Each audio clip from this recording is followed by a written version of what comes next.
नमस्कार. आज आपण एका खास जातक कथेबद्दल बोलणार आहोत. ही एक अशी कथा आहे ज्यात एक नाव लपलेलं आहे, एक शोध आहे जो जवळजवळ अशक्य वाटतो. आणि सगळ्यात महत्त्वाचं म्हणजे आशेच्या त्या जबरदस्त शक्तीबद्दल आहे जी मोठ्यात मोठ्या संकटांवर मात करू शकते. चला तर मग या रहस्यमयी कथेत जरा खोलवर शिरूया. कधी विचार केलाय की फक्त एक शब्द एखाद्या राज्याची, एका राणीची आणि आशेच्या एका मोठ्या शिकवणीची किल्ली कसा काय असू शकतो? अहो, ह्या कथेचं सगळं रहस्य ना ह्याच एका प्रश्नात दडलेले आहे आणि आज आपण तेच उलगडून पाहणार आहोत. पण ही कथा मुळात सांगितली का गेली याचं कारणही खूप इंटरेस्टिंग आहे.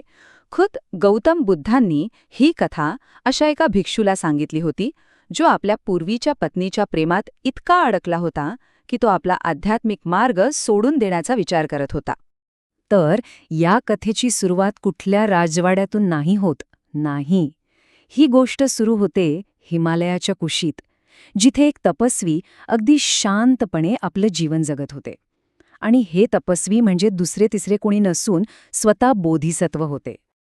मग एके दिवशी काय होतं, त्या तपस्व्यांना एक विलक्षण गोष्ट दिसते. एक मोठं कमळाचं फूल जे बाकीच्या फुलांसारखं कोमजतच नाहीये. त्यांच्या मनात साहजिकच एक प्रश्न येतो, एक शंका येते की असं का होते. हीच शंका, जिला पाली भाषेत म्हणतात असंका, त्यांना पाण्यात उतरायला भाग पाडते. आणि मग जेव्हा ते अगदी हळुवारपणे त्या फुलाच्या पाकळ्या उघडतात ना, तेव्हा त्यांच्या डोळ्यांसमोर एक अक्षरशः चमत्कार घडतो. आतमध्ये एक स्वर्गातील अप्सरेसारखी सुंदर मुलगी असते. आणि इथूनच सुरुवात होते त्या कमळ कन्येच्या आयुष्याला. पण त्याचबरोबर एका राजेशाही इच्छेचीही सुरुवात होते, जी पुढे जाऊन कथेतील मुख्य संघर्ष निर्माण करणार आहे. तिचं आयुष्य म्हणजे खरंच जणू एखादं स्वप्नच होतं. बघा ना, देवराज इंद्रने स्वतः तिच्यासाठी हवेत तरंगणारा एक स्फटिकाचा महाल बनवला होता. तिथे तिला स्वर्गातून दिव्य अन्न, वस्त्र आणि दागिने मिळायचे. आणि ती त्या तपस्व्याची लाडकी मुलगी म्हणून अगदी आनंदात राहत होती. पण एवढं अलौकिक सौंदर्य फार काळ लपून कसं राहणार, बरोबर? झालेही तसंच. एके दिवशी एका शिकाऱ्याने तिला पाहिलं आणि मग काय, तिच्या सौंदर्याची बातमी वाऱ्याच्या वेगाने थेट बनारसच्या राजाच्या कानावर जाऊन पोहोचली. आता तिचं वर्णन ऐकून राजा तर तिच्यावर इतका मोहित झाला की त्याला राहावेनाच. तो आपलं अख्खं सैन्य घेऊन निघाला आणि थेट तिथे पोचला. तपस्व्यासमोर उभं राहून त्याने त्या मुलीचा हात मागितला. आणि इथेच, अगदी याच क्षणी, कथेला एक असं वळण मिळतं ज्याची कुणी कल्पनाही केली नसेल. तपस्वी राजाला होकार देतात, पण थांबा, एका अटीवर. ते अगदी शांतपणे म्हणतात, तुम्ही माझ्या मुलीला घेऊन जाऊ शकता, पण फक्त तेव्हाच जेव्हा तुम्ही तिचं नाव ओळखाल. आणि इतकंच नाही तर ते नाव सांगायला स्पष्ट नकार देतात. आता विचार करा, राजासमोर केवढं मोठं कोडं उभं राहिलं असेल. आणि इथून सुरू होतो राजाचा 1-2 दिवसांचा नाही, तर तब्बल 3 वर्षांचा खडतर प्रवास. ही त्याच्या संयमाची आणि चिकाटीची एक अग्निपरीक्षाच होती असं म्हटलं तरी चालेल. राजाचा हा प्रवास अजिबात सोपा नव्हता. पहिलं वर्ष तर फक्त अपयशातच गेलं. त्याने त्याच्या मंत्र्यांनी मिळून शेकडो नावांचे अंदाज लावले, पण प्रत्येक वेळी उत्तर नाही हेच यायचं. त्यात भर म्हणून त्याचं सैन्य, जंगली प्राणी आणि खराब हवामानामुळे हैराण झालं होतं. राजाची हिंमत पूर्णपणे खचली. त्याने ठरवून टाकलं, आता बस, आपण हार मानायची. पण कमळकन्येच्या एका शिकवणीने त्याला पुन्हा उभं केलं. दुसऱ्या वर्षी त्याने परत प्रयत्न केला, पण निकाल तोच. तिसऱ्या वर्षी तर त्याने अजून 100 नवीन नावांचा प्रयत्न केला, पण सगळं व्यर्थ. विचार करा, 3 वर्षांची अखंड प्रतीक्षा आणि हातात काय, तर फक्त निराशा. पहिल्या वर्षाच्या शेवटी राजाची ही अवस्था बघून ती कमळकन्या त्याला एक खूप सुंदर उदाहरण देते. ती त्याला सांगते, अहो राजा, देव अस्वती नावाच्या एका वेलीच्या फळासाठी तब्बल 1000 वर्ष वाट पाहतात आणि तरीही ते कधी आशा सोडत नाहीत. आणि तुम्ही फक्त एका वर्षातच इतके निराश झालात. आणि मग ती जे वाक्य बोलते ना, ते या संपूर्ण कथेचा आत्मा आहे. ती म्हणते, आशा ठेवा राजन, आशेचं फळ नेहमीच गोड असतं. एका लहानशा पक्षाने आशा ठेवली आणि तो कधीही हरला नाही. खरं तर या एका वाक्यातच या कथेचं सगळं सार दडलेलं आहे. दुसऱ्या वर्षाच्या शेवटीही राजा जेव्हा निराश होतो, तेव्हा ती त्याला एका बगळ्याची गोष्ट सांगते. तो बगळा फक्त आशेच्या जोरावर जगत होता आणि त्याची इच्छा देवराज इंद्राने पूर्ण केली होती.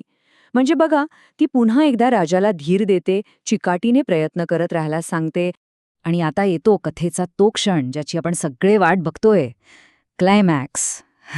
नावाचं ते कोडं अखेर सुटतं. पण कधी माहितीये? अगदी अनपेक्षित क्षणी, जेव्हा राजा अक्षरशः सगळी आशा सोडून दिलेली असतो. 3 वर्षांच्या सततच्या अपयशानंतर राजा पूर्णपणे हताश होतो आणि म्हणतो, माझं सैन्य संपलं, माझा सगळा खजिना रिकामा झालाय, मला शंका आहे की माझं आयुष्यच वाया गेलंय, आता इथून निघून गेलेलंच बरं. थांबा थांबा, राजा आत्ता नक्की कोणता शब्द वापरला? नीट ऐकलं का? कारण त्या एकाच शब्दात, हो, त्याच शब्दात सगळं उत्तर लपलेलं होतं. आणि ते उत्तर होतं असंका. असंका म्हणजे शंका, अनिश्चितता. अरे, हीच तर ती भावना होती ज्यामुळे तिच्या वडिलांना, त्या तपस्व्याला ती कमळात सापडली होती. आणि आता इतक्या वर्षानंतर त्याच शंकेच्या भावनेतून राजाने तिचं नाव न कळतपणे उच्चारलं होतं. त्या कमळकन्येच्या कानावर राजाचे ते निराशेचे शब्द पडतात आणि तिला क्षणात कळतं की याने तर माझं नाव ओळखलंय. आणि अशा प्रकारे अपघाताने का होईना, पण राजाच्या त्या 3 वर्षांच्या चिकाटीचं आणि त्याने न सोडलेल्या आशेचं फळ त्याला अखेर मिळतं. तो तिला जिंकतो. तर आता पुन्हा एकदा आपण त्या मूळ क्षणावर येऊयात, जिथे बुद्ध त्या भरकटलेल्या भिक्षूला ही कथा सांगत होते. आता ते ह्या कथेचा अर्थ समजावून सांगतात आणि भूतकाळाला थेट वर्तमानाशी जोडतात. बुद्ध त्याला अगदी स्पष्टपणे सांगतात, त्या कथेतले तपस्वी म्हणजे मी स्वतः होतो, तो असंतुष्ट राजा म्हणजे तू आहेस, आणि ती कमळकन्या असंका म्हणजे दुसरी तिसरी कोणी नसून तुझी पूर्वीची पत्नी आहे. बघा, या थेट संबंधामुळे त्या प्राचीन कथेचा बोध त्या भिक्षूच्या आजच्या समस्येशी किती अचूकपणे जोडला जातो. तर मग या सुंदर कथेतून आपल्याला शिकायला काय मिळतं? शिकवण अगदी स्पष्ट आहे. खरं यश मिळवायचं असेल तर प्रचंड संयम लागतो. दुसरी गोष्ट म्हणजे आशा. आशा ही एक अशी शक्ती आहे जी आपल्याला कितीही कठीण काळात प्रयत्न करत राहायला बळ देते. आणि तिसरं म्हणजे उत्तरं अनेकदा तेव्हाच मिळतात जेव्हा आपण जवळजवळ हार मानलेली असते. आणि सगळ्यात महत्त्वाचं, आपले खरे अडथळे बाहेर कुठे नसतात, तर ते आपल्याच मनातल्या शंका आणि असंतोषात दडलेले असतात. तर मग जाता जाता एक विचार करायला हरकत नाही की आपल्या आयुष्यात असं कोणतं ध्येय आहे जे आज आपल्याला अशक्य वाटतंय आणि ज्याला पूर्ण करण्यासाठी कदाचित फक्त अजून थोड्या आशेची गरज आहे.